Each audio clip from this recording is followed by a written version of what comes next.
যদি ভাগ্যত মৃত্যু লিখা আছে তেন্তে কোনেও বচাব নোৱাৰে আৰু যদি জীৱন লিখা আছে কোনেও একো কৰিব নোৱাৰে 1977 চনত মুক্তি পোৱা ধৰ্মেন্দ্ৰ অভিনীত ধৰমবীৰ ছবিখনৰ এইটো এটা জনপ্ৰিয় ডায়লগ আছিল আৰু 48 বছৰৰ পিছত নিজৰ জীৱনৰ সৈতে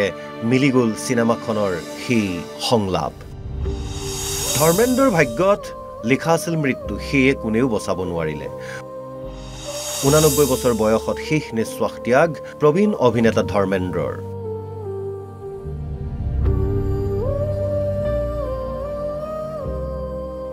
ইয়াৰ পূৰ্বে বিগত 10 নৱেম্বৰত ধৰ্মেন্দ্ৰৰ মৃত্যুৰ খবৰ আহিছিল যদিও ধৰ্মেন্দ্ৰৰ ভাগ্যত লিখা আছিল জীৱন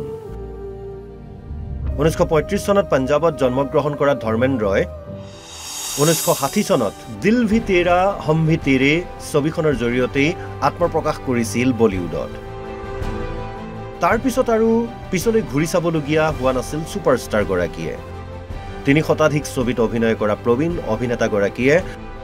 1975 চনত মুক্তি পোৱা সোলে ছবিখনৰ জৰিয়তে দেশবাসীৰ হৃদয়ত স্থান লাভ কৰিছিল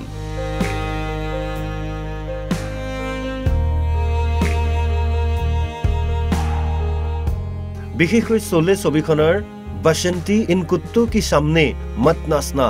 এই সংলাপটো আজিও সকলোৰে মুখে মুখে তৃতীয় সৰ্বোচ্চ অসামৰিক সন্মান পদ্মভূষণ লাভ কৰা অভিনেতা গৰাকী বিগত বহুদিন ধৰি চিকিৎসাধীন হৈ আছিল অৱশেষত দেশবাসীক কন্দুৱাই চিৰবিদায় সুপাৰষ্টাৰ গৰাকীৰ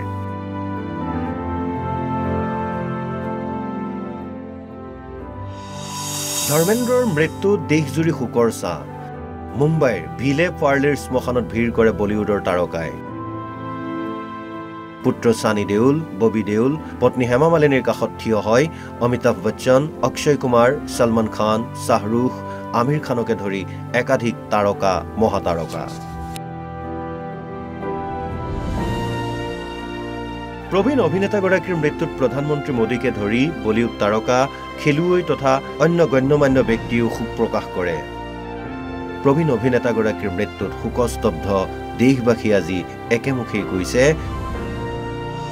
বিদায় সুপাৰষ্টাৰ নিউজ ডেস্ক অসম লাইভ 24